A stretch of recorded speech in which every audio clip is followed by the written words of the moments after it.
Hello everyone! Of course I was kidding, the White Knight starcitizen and refunds are not merging, no. However, if you look at postings on starcitizen over the last 12 months, the tone is definitely changing. They are getting a lot more critical towards Chris and CRG. And rightfully so, just look at the current state of 4.8. CRG cannot even deliver a $600 chip in a somewhat playable state. No, Ironclad is still a total disaster. I know there are fixes on the way, but those fixes should have been in the game before selling a $600 chip.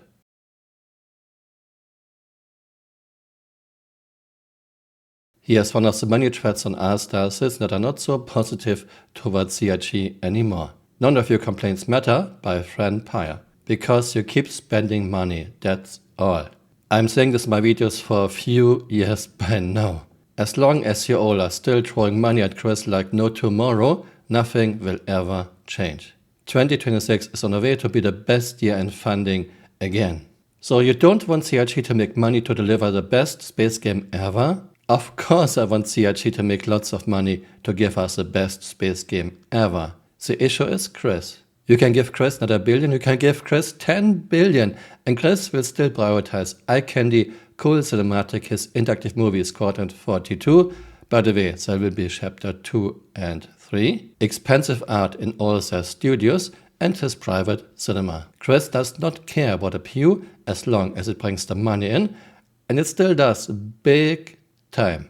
In my opinion, the only way to fix starcitizen is Chris has to step back and Chris has to hire someone who can manage such a very huge and very ambitious project. Because by now it's pretty clear that he, Aaron, and his cronies cannot. We are in year 14, CRG is at well over $1 billion in funding, and they still fail at basic things like elevators, like a decent user interface, like a decent inventory system, like a decent item interaction system. Giving Chris more money will not help.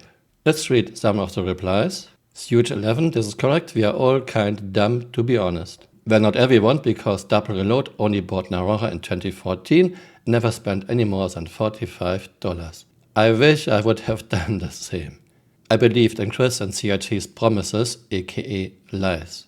We will never get a game they promised. Never.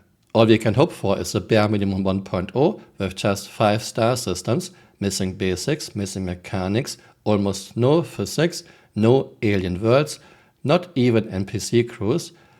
And this isn't exactly around the corner.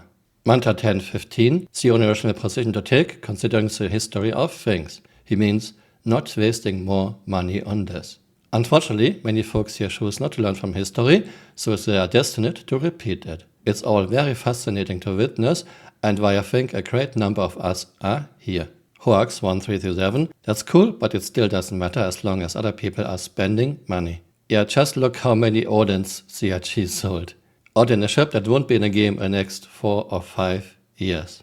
And Odin won't even have its role as a big ship in big fights. We will never have Orc versus Orc fights with several hundred players on each side.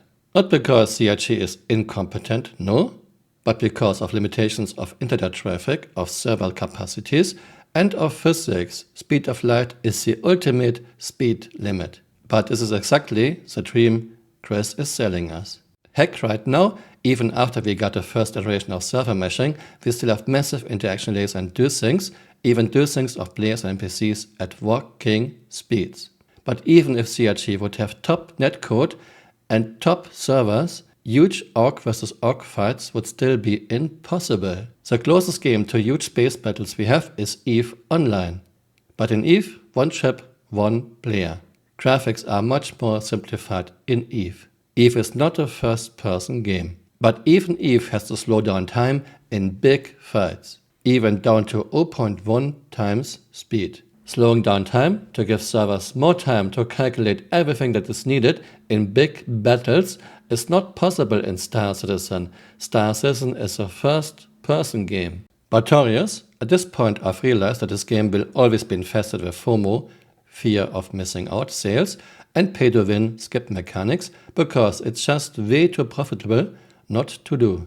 They convinced a group of customers that spending $5,000 on a promise for an in-game item is okay. No matter how good the gameplay will be, it will always be in their financial interest to create frustrating gameplay loops that will get customers to spend real money instead of in-game currency. Like it's gotten to a point where most news I get, not specifically looking for it, mind you, are the latest sales events or new ships to buy. It's even gotten to a point where people seem to be proud of the amount of money spent on in-game items. That cannot be healthy. Yeah, there are lots of postings of people and orgs telling us how many Odins they have now. Again, we will never have a game with acceptable interaction. At least an acceptable do things where you have like 5 or more Odins in a certain sector. Jonty Fox? It really does beg the question, what the hell is the point of all of this? What's the point of decades of development, billions of dollars, and all this frustration and waiting just to end up with some shitty ass video game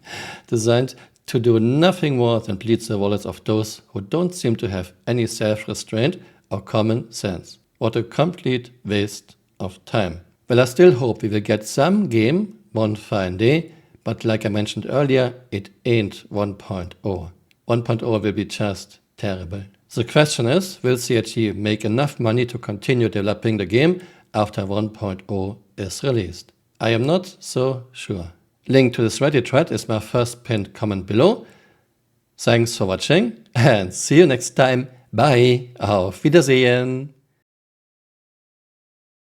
Is that 1.0 is the full release of the game. The 1 means we're committing to higher base performance and minimal bugs. No longer will we reference that the game is in development. This will be a fully released and polished experience. It means fully rounded gameplay loops, from new player experience to story missions and endgame content. And crucially, it means no more resets between patches. It's a true persistent universe. Higher base performance and minimal bugs.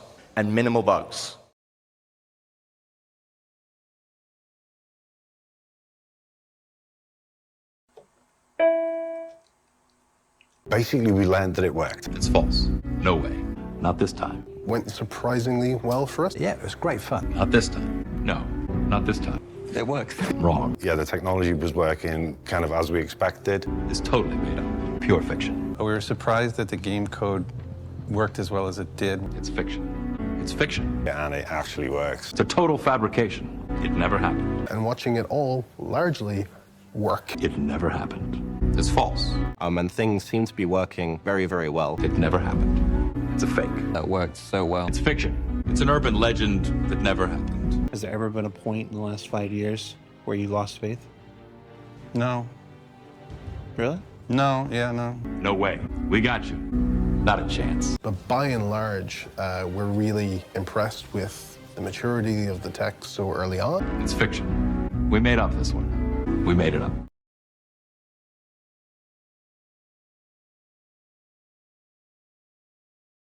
Hey, you're still here. You might want to join me on Twitter or on Blue Sky.